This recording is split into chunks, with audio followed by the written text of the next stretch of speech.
You back that thing up about a foot or so, it's kind of.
Makes you see some real fun things. Some changes to the market.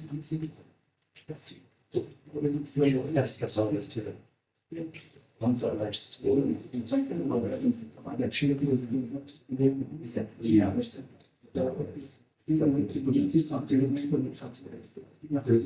but yeah, maybe you want to talk about that during the budget discussion. Instead of that, if you want, it's good information. Yeah, but at least it's an an idea of what it's trying to. I know what you mean, like the tire athletic, but.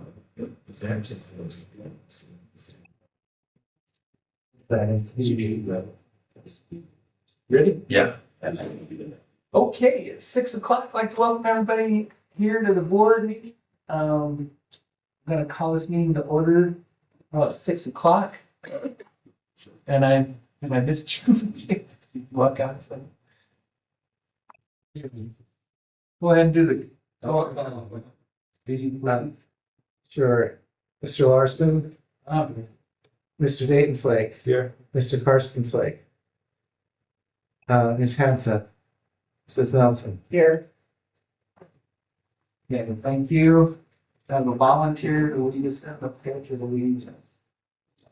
Oh, there we go. Thanks very much. Salute. Pledge. I pledge allegiance to the flag of the United States of America and to the republic for which it stands, one nation, under God, indivisible, with liberty and justice for all. Daryl. I have a volunteer to lead us in the vocation.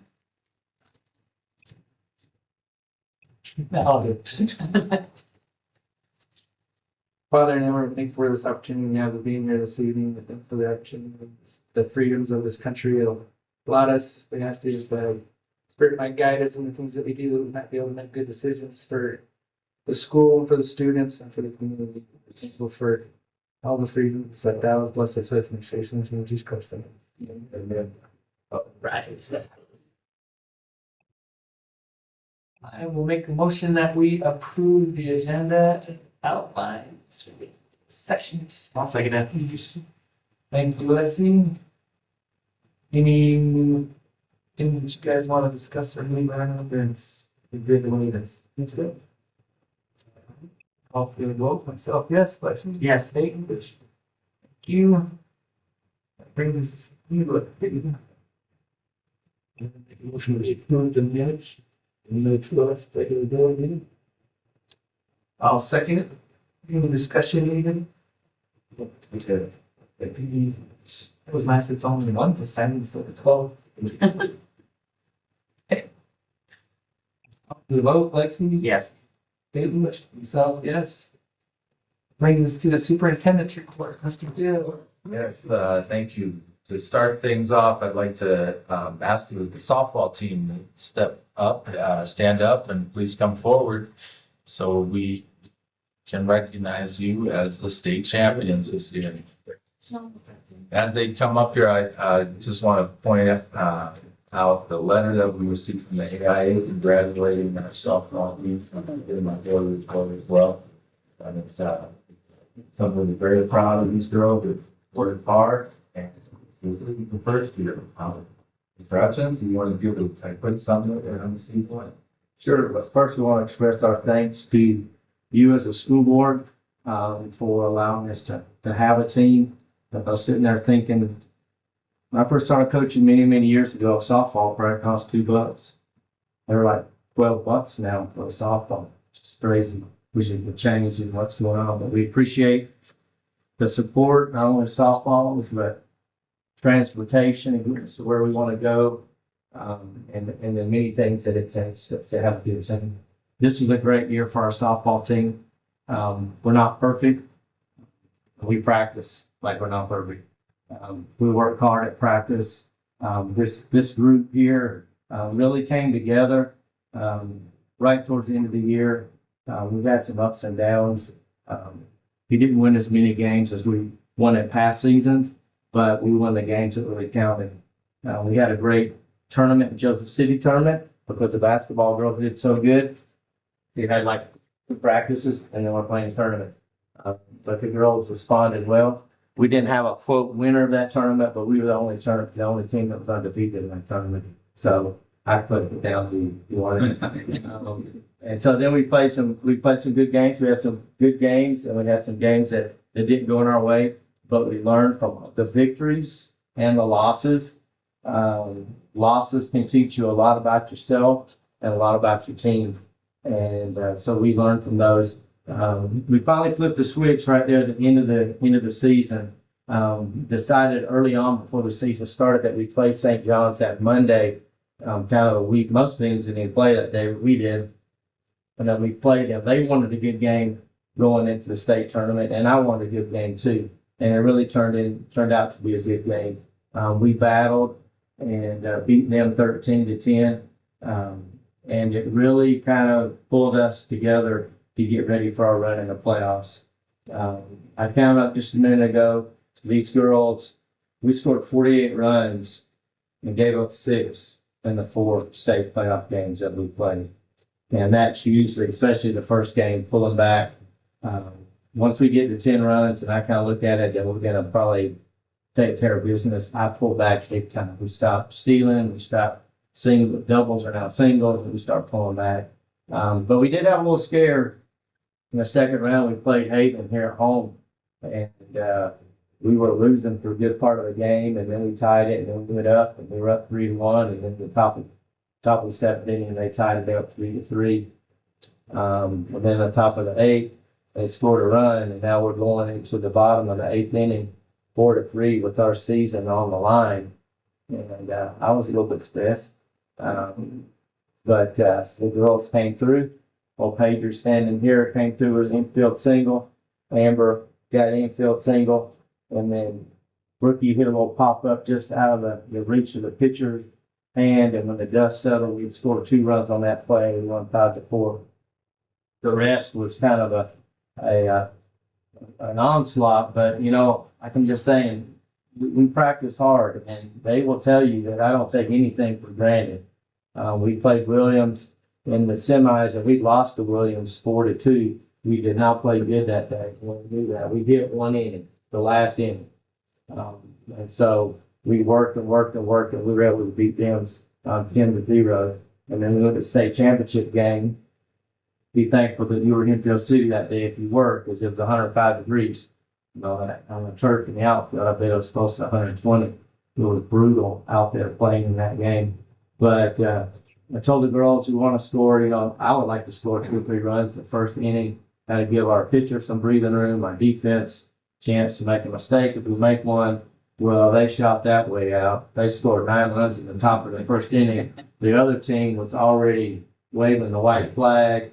They switched pitchers, and it was all us. In that game. But like I'm saying, it happens in practice. I pushed them hard. They responded. They worked together. They listened. They did what I asked them to do. The infielders, especially, and outfielders. One play in particular, I scout the teams. The last month of the season, 2 hours every night, I'm watching video and scouting who we're gonna play. They went home and did homework. I went home and did my homework. And so I knew what was going on. And so I told Paige, I barked at Jorge, and Jorge, back her up, man, back her up. And so he tells Paige to back up, and bam, there it comes right there. And Paige opens and turns and catches the ball and makes a good play. And I was all excited because we knew we did that. But good season. A lot of our girls made the all-region team. A lot of our girls made the all-conference team, which I was excited at that. And our coaching staff, again, got the all-conference award for being the coaching staff of the year. It's a great team effort. If you've never been a head coach, you don't even know the feelings that I've felt being a head coach, stress and the pressure that's involved in running the program and being successful.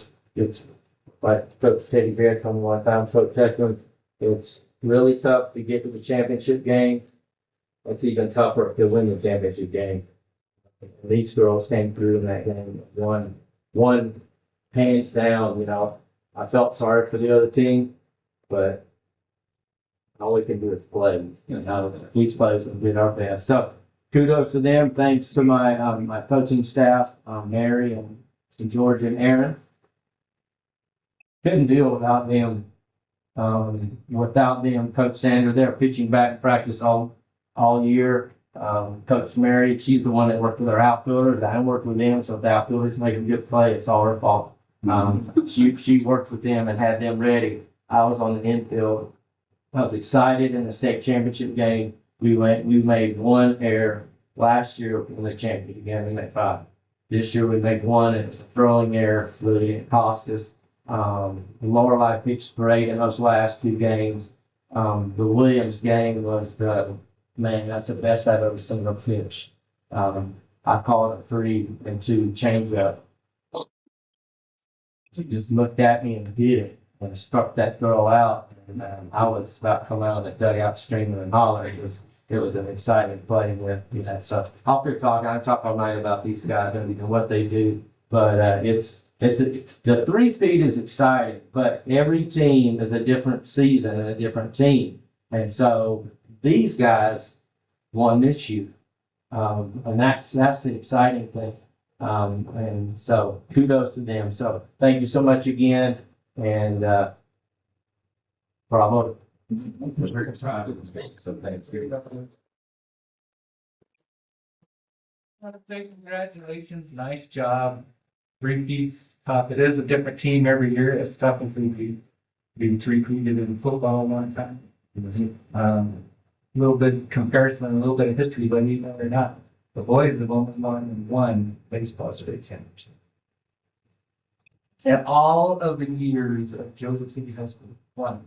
So over the last 4 years, these girls have set some records. The other year when we destroyed Baghdad, we have the records for the most runs in a state championship game.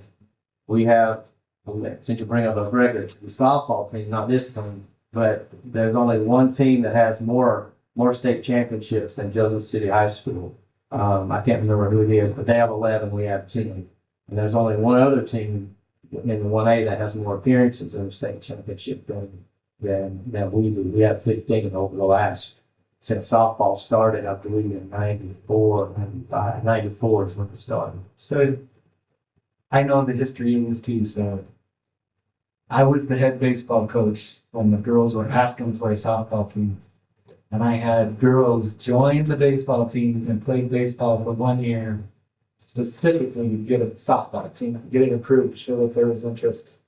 So that was pretty good. Had a poor girl that we were doing bunting practice and stuff, bat out, ball out, I'll get in the bat, under her eye, split her eye wide open, blood everywhere. And I'm like, oh, for the boy, I was just going to rub some dirt on. she had to get some stitches on her eye. But yeah, I've been there from the start. So it's impressive. Good job. Thank you.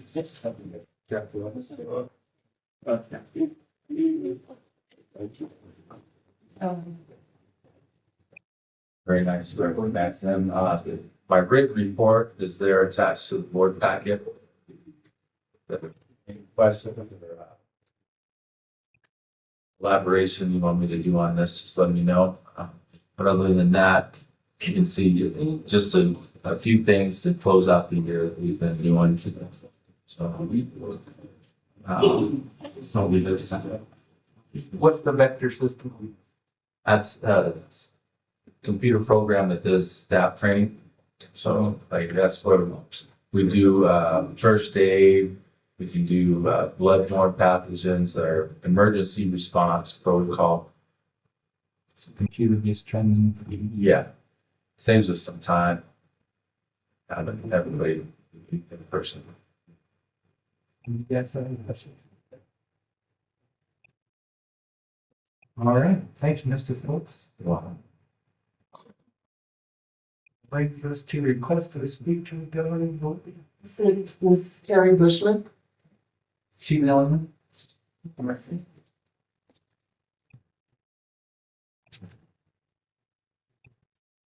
I was asked to brief you on what's happened in the County Board of Supervisors this morning.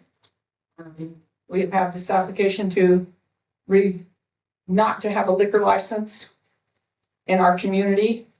At the first meeting, the license was stated as a beer and wine bar.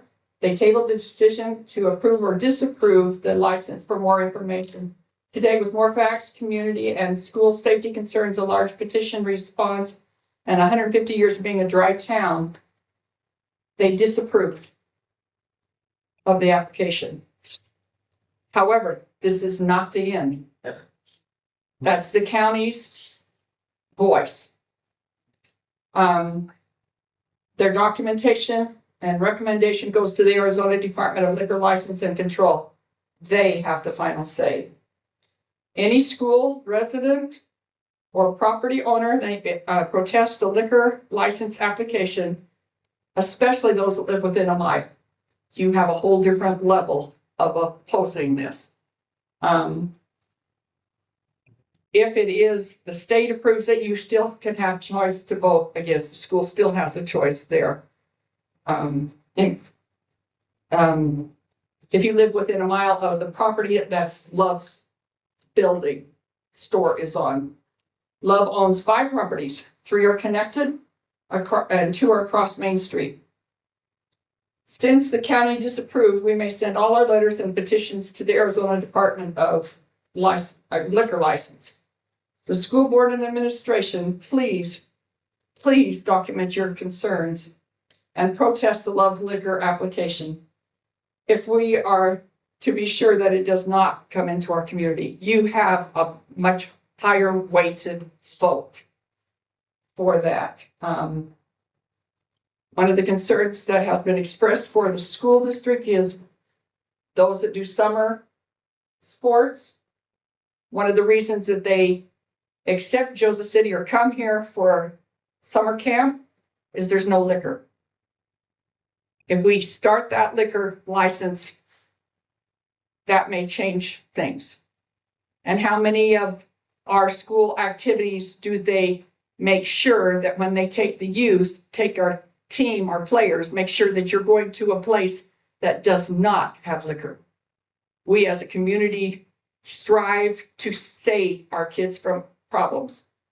And one of the reasons they disapproved, they were shocked at how close Love's was to the backfield of our property, and that it is it's not a closed campus situation.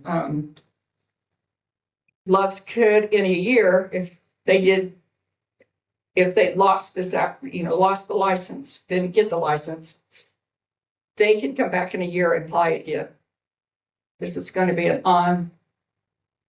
ongoing possibility.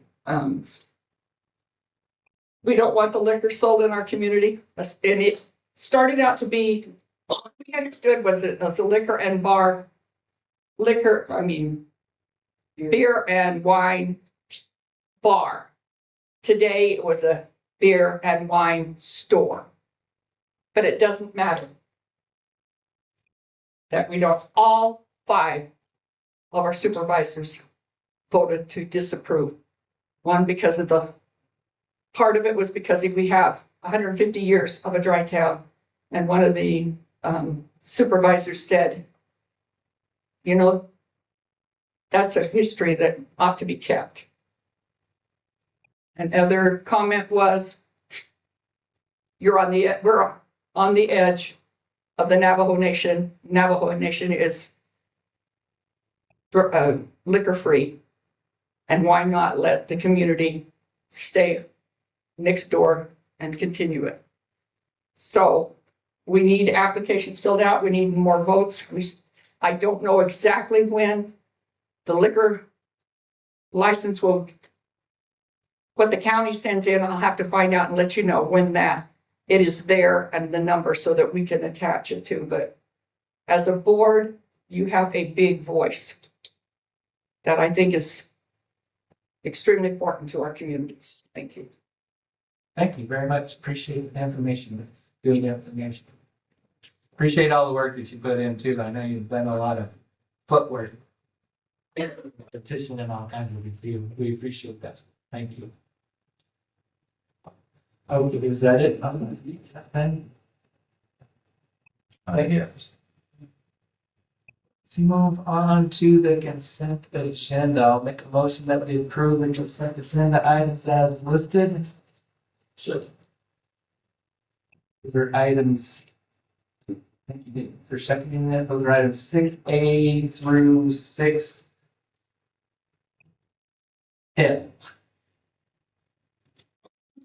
Quite a few items there. Discussion needed, any questions? Call for the vote. Myself, yes. Let's guess. Thank you. Move this to action items. 8A, I'll make the motion that three of the personnel requests as presented. I'll second it. Discussion needed.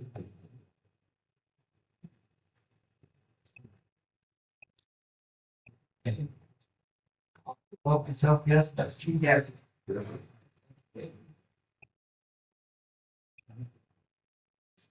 That brings us to 8B.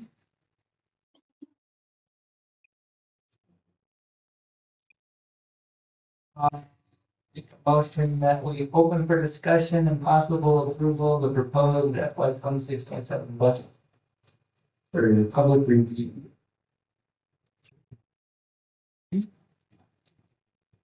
So, the proposed budget is attached to your board packet. Did they second? Thank you.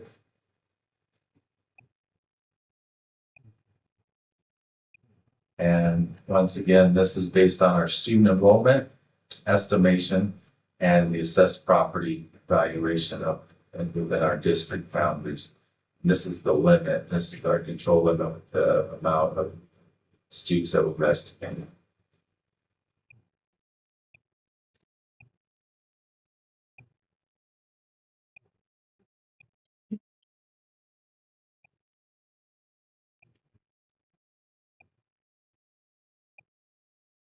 So how is this compared to last year? It's about $500,000 less. Last year was 6.1 to. Thank you. 5.6. Passing all that. Okay, so it's a little less, and I'm sure that that's mostly due to the drop in speed. Yes. Where does registration get? Usually it's the week prior to school starting. Even the online registration? Do we open that sooner? Yeah, usually, I've just been in communication on that, hopefully by the end of this month. It's usually towards the end of June, we open that. Because at least for the elementary, it's been open in like April and May. Oh. We used to, the past 2 years, I Pre-registration. think it's been in June. Okay.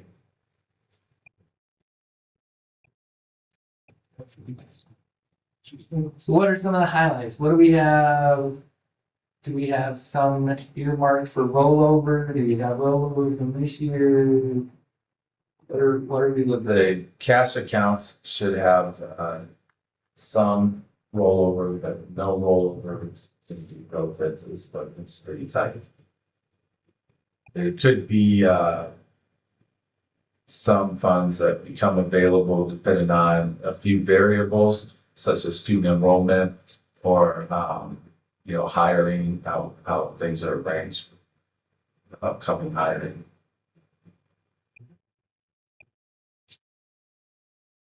Okay, so we just went through. I mean, the reason why I'm asking is we've made some pretty substantial cuts, but we didn't make enough to be able to have the rollover to get us out of the hot. Well, the rollover was for next year. Well, that's what I'm asking. Is there some, are we budgeted to be paying on this, or are we budgeted where we're gonna have rollover at the end of 27? Basically, Even after all those cuts, everything will be spent next year. less enrollment goes up or things stay as they are.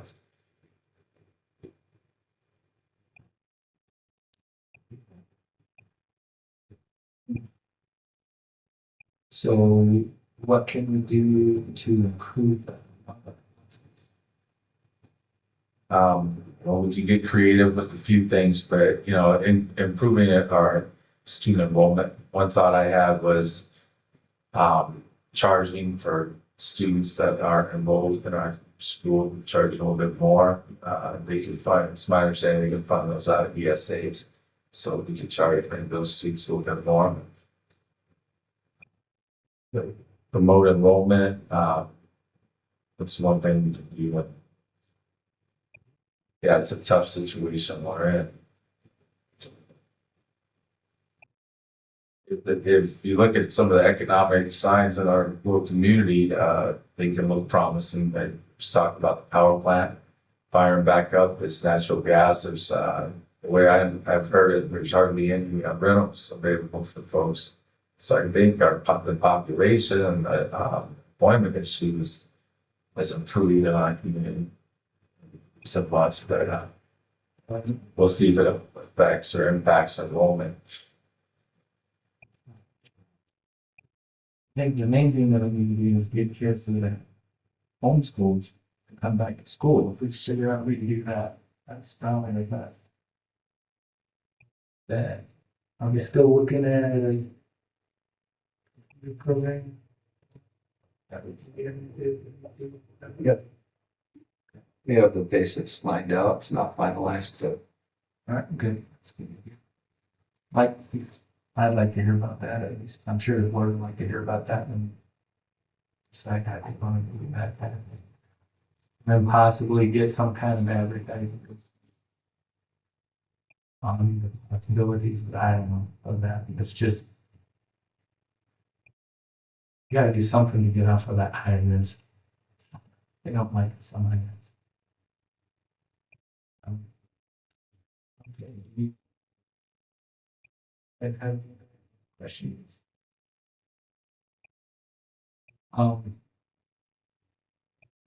I did see, so this is information that's being spent on sports. It looks like junior high and high school together. Am I reading that correct? Yeah, it's on the next sheet. It's a little bit easier to read. It's the same summary. It's almost all inclusive. There's some things that aren't paid or are charged to this that you won't see, but you can see the discrepancy in what sports cost us. And that, a lot of times that'll depend on the year, like when softball needs new dirt, for example. So does this include the transportation costs and fuel and stuff like that, or is this just uniforms? What does this include? Because you can't really look at it and pick what it's. It includes supplies, uniforms, reffing, coaches, the travel that the district pay that travel that the district pays for, and by that I mean the hotel and meals when they do the state tournaments. It does not include use of a bus or a bus driver. There's some reffing expenses we had talked about that probably aren't. And Yeah, some of that doesn't represent 100% of the cost because some of that comes out of the auxiliary fund, and that comes from monies that we raise from gate receipts and that sort of thing. And yeah, if you look at the bottom line, though, $204,000 for the entire like budget there. Yeah, I saw that. But here's what I would really want to see is just, and this goes for the elementary school and for the high school, for the principals. So I know that teachers order supplies and things like that, right? So I would like the principals to have a budget for their schools so that they have an idea of how much they can spend, so that teachers, they can, if a teacher comes in and says, hey, I would like to get this, then it's real easy for them to go, well, we've already spent all the budget, you're gonna have to wait till next year, or we have this in the budget, or let's make a concession, we need this more than we need that, and this is what our budget is. So it's easier to decide what they're gonna spend their money on other than put in for it and we'll see what happens.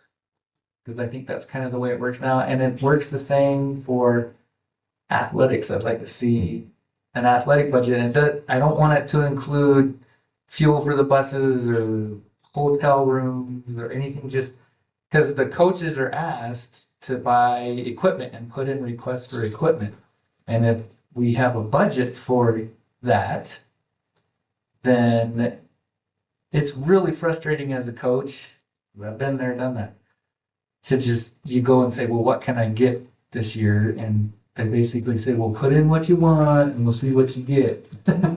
It's way better if we have a budget and we can.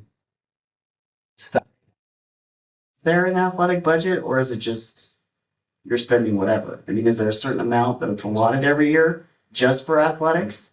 It's coded a few different accounts, but M&O, auxiliary accounts. Well, I know, but is there a target you're trying to make, that you try to hit or whatever, so you can say, no, we've spent all we have? Is there a specific number for that, or Yeah, is it? it's about 200,000. That's what we've been.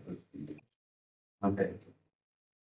200,000 just for supplies? No, I'm talking all inclusive. Yeah. For at the district level. Supplies, I am not sure. We've messed around with it in the past. So usually when we started out in one of those sports, it's not very much. I know, You but know, at least then they have an idea. yeah. So- Yeah. It helps them, but it helps them figure out how much fundraising or anything like that they want to do. Because I know that, like, football doesn't go to tournaments, but like when baseball goes to a tournament, they're supposed to be paying for motel rooms and stuff out of their own fund that they fundraised for, right? Because it has to be approved. They pay that. We always have the kids vote on where they want to spend that money, blah, blah, blah. So that they're dealing with two things there. They're dealing with funds that they raise their own that they're going to spend on stuff, and then they're dealing with funds that the school lets them spend money on. And it would be nice if they would be able to see both of those so that they know how much that's going to be. I've had requests from several different coaches for that. So Yeah. So if we could do that, that would be helpful. yeah, so what we've talked about is maybe giving a supply budget to the AD and letting him kind of, Yeah. because he'll know the uniform rotations, because, some years and some sports are going to need a little bit more for safety reasons. And some sports do collect more at the gate. So, and that goes into auxiliary account, which isn't necessarily included in there. So that's what we talked about. I think that would work. But what you're asking, if we gave it a supply budget to the administration up there, let them kind of disperse it based on the positions. Yeah, and that's what I think for the elementary and high school too. That the principals figure out how to disperse it. Yes, but it'll take a little bit of work, but yeah, I think that's definitely good. do that. That's what I mean, this is good information, but that's what I'm looking for. What was the undesignated Uh, time? It's just there's not a label in the system for that particular, the way those account codes are grouped, so it defaults to undesignated. But what's it for? Because it says it's a lot of money spent. for a group, I think. That report just collapses all those expenses all into one line. And Expenses. supplies, uniforms, coaches, travel, not buses, but room and board, or room and meals. So that's just not what includes, not included then. So that For sports, it's just all of it not designated then? no, there's some, what we do is there's anything that we can, that we it's clear which sport it's for, we assign it to that particular sport. Some things aren't so clear, like when we well, that also would include like custodial help that we hire for the game, event help, ticket takers. And sometimes, and we don't even try to code those to a specific sport, because sometimes there's several things going on at once, and it just gets kind of crazy. So that includes, and also the ref pay, the refs, because that's just a big fund that we pay the AIA, and then they in turn pay the refs, and we don't always know how much is for a particular sport. So that kind of stuff that we can't really tell which sport it is goes into that undesignated section. Everything else that we can tell will be split out to the sport. Okay.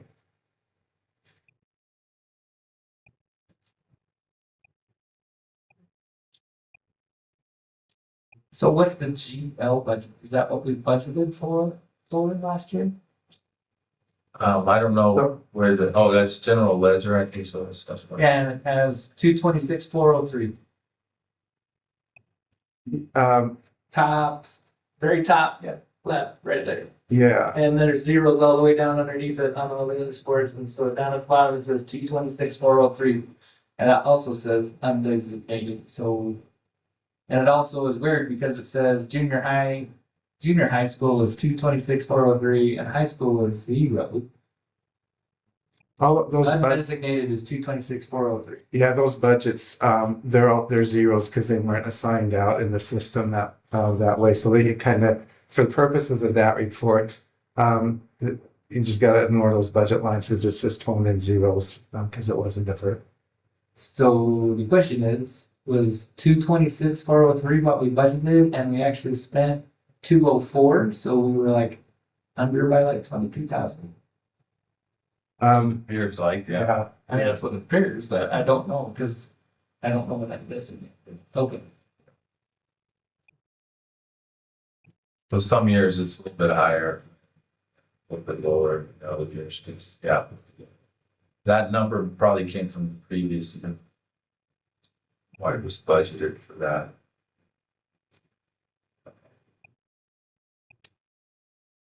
We have tried to tighten up as best as we can.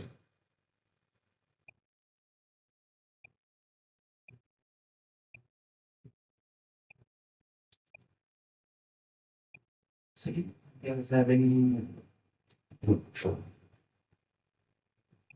I mean, I've sat down and looked at this, and gone through it, and that's why I have the questions that I have about it. So the whole point of doing a lot of the cuts that we were doing so that we could get a rollover again, so we can get off of that high risk. That's not where you want to be. You not want to be there where the state of Arizona is threatening to take over your school because they think that you're not being financially responsible.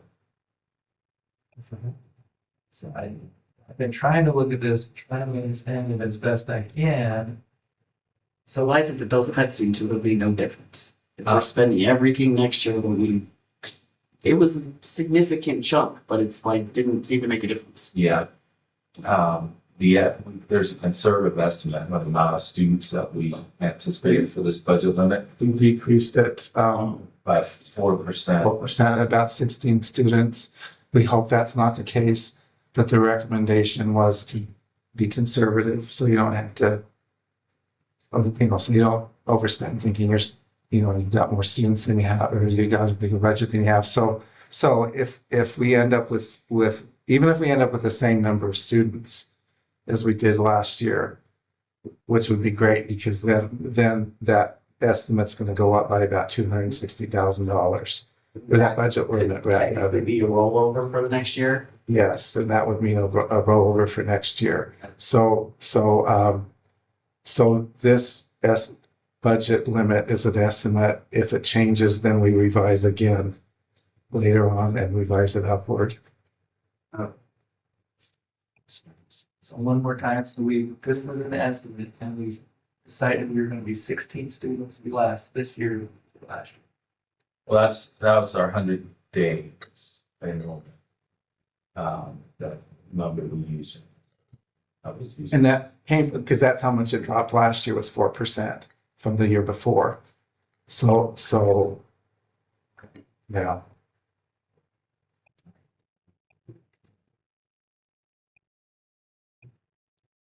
That's 16 students total over the whole school. Yes. This year. Right. Elementary, high school, you have all that. All right. Has anyone talked to the PTO about reaching out to the homeschool students or the ESA students about what they could do to get them to come back or anything like that? I haven't directly, but I believe it was mentioned in one of their emails or documents that I saw. They're aware of that, and they want to help any way they can. So they're meeting in this room later this week. So I remind them that's what they would help us with.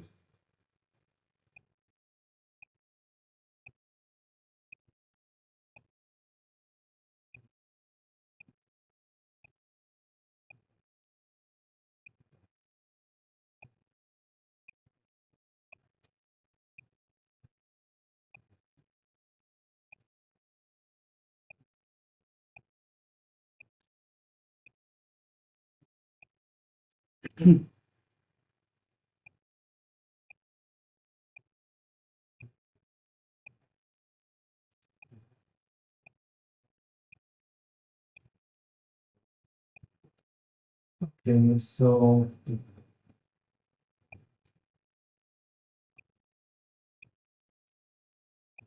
need some help on this page.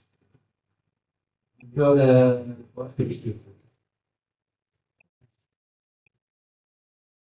says pump page 6 other funds. It's like it's the 12, 14. Looking at this one there, like, I think that's a summary page, yeah. have some interesting numbers on there. And one of them is number 665. It says energy and water savings. And prior fiscal year says 77,623. It says budget fiscal year is 141,751. It's almost double. Is that a cost? Is that a savings? What is that? Since That's that's a big chunk. Those are the rebates we get on our solar panels. And there was some disruption in the rebates, and some of them got kind of crammed into this past year, and some were skipped the year before, and so that's kind of why it jumped.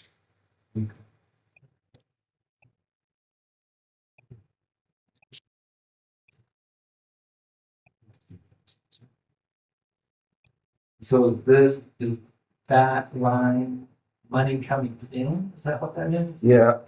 Well, yeah.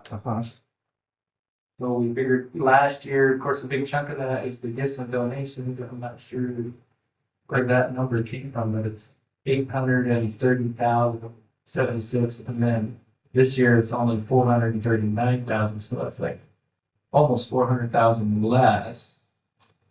Well, one of the things we do on those, some of those funds is we try to estimate what we think the revenue's going to be for that year. It's not just these are funds that are dependent on either money we collect for different things, or you know, in this case, gifts and donations, and so we'll make an estimate.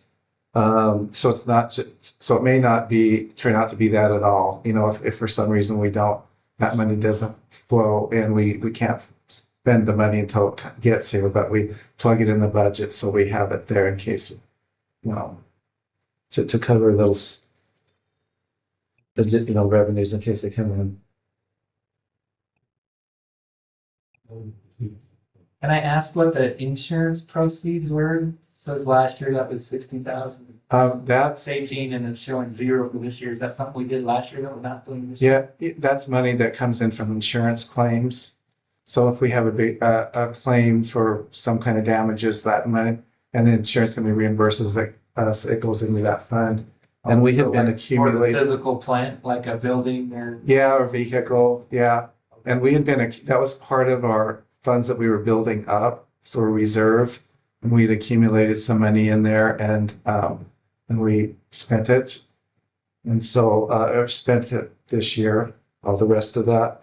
And so that's why it's 0 for this coming year. Now, if we have an insurance claim, of course, we'll, you know, revise that later.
Just some pretty big.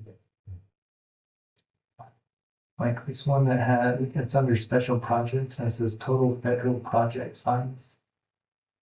That's lines 1 through 20. That's the ones above it. No, I mean, a lot of those we don't get, but some of them we do, but they're is this also a result of conservative guesswork? What page, if you don't mind? Sure, see if I can get my computer to play. Page 7. It says total project funds, and last year was 567,000. We only have budgeted 382,000. I know some of that's driven by decreased enrollment. And again, these are estimates because these grants haven't been approved yet for the new fiscal year. So the grants are based on our student enrollment as well? Yeah, some of those are, yeah. Those big ones are. Like the Medicaid reimbursement? Not the Medicaid reimburse. Well, it is kind of indirectly, but the line number 1 and number 2, number 8, and line number 3.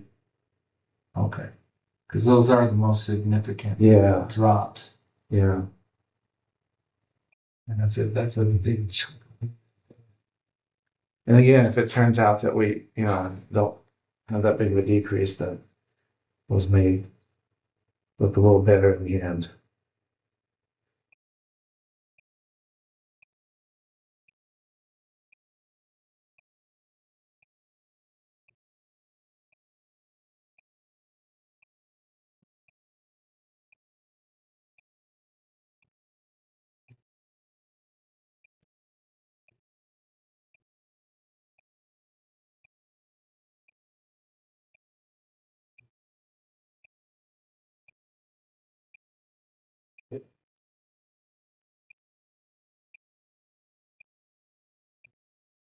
thing I want to note too is the legislative session isn't done yet for this year.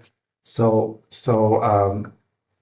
what they do is they go ahead and issue these forms with and the worksheets based on what they think the legislature is going to approve, and they may approve something different than what's here. Yeah, I was gonna ask what the legislature approved because that was in the news today that they finalized their budget. It's like a Okay, I haven't seen that today. $2.8 billion budget or 8.2 billion, and it had a bunch of different things listed. And usually they list education, what they're gonna do for education, but there wasn't nothing. Yeah. So that's being Yeah. proposed. I did see something on that today. So yeah, and this includes a 2% inflationary increase already, which we can pretty much expect. But they are fighting about the education budget still, and they think it might get vetoed, even if it passes. If it does change and then that changes our budget limit, then we have until September 15th to revise this for the coming year.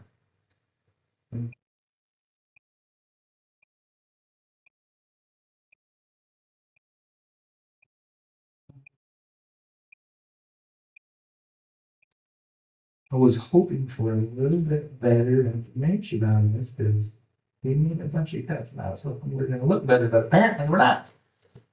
So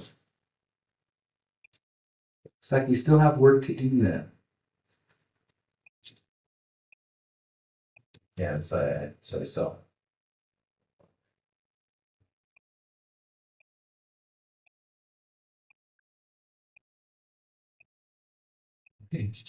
I'm sorry, I've been monopolizing time.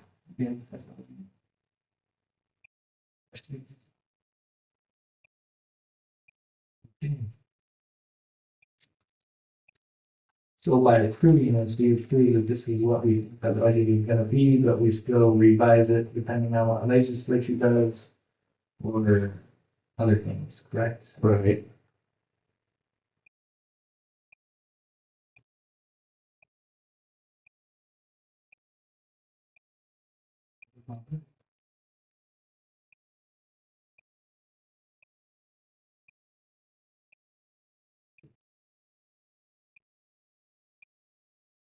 I believe my motion was to discuss and approve this call for the vote.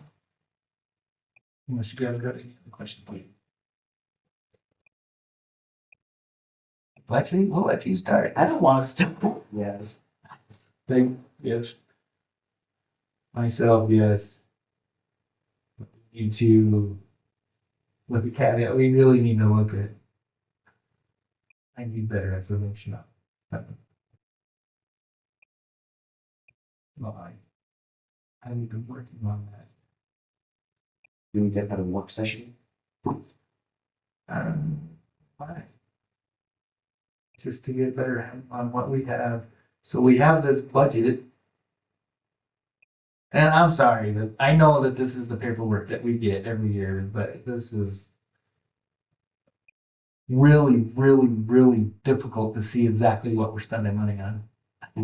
It's just all general, like undesignated. 200 grand, 200 plus grand undesignated. And you're like, what's that? It's just frustrating.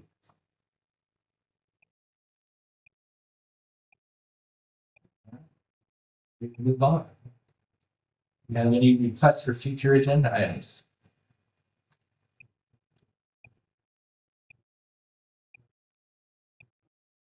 Okay. How about upcoming meetings and events calendar?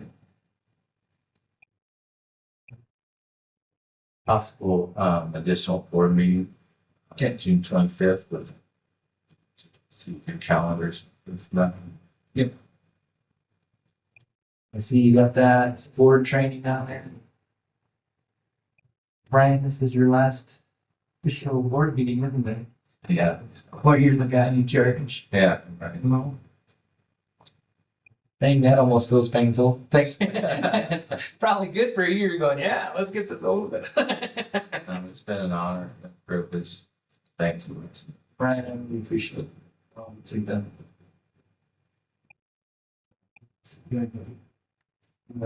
Gonna be tough. Moving on. The special board meeting to hire positions, what time? Yes, on the 25th. That's a Thursday.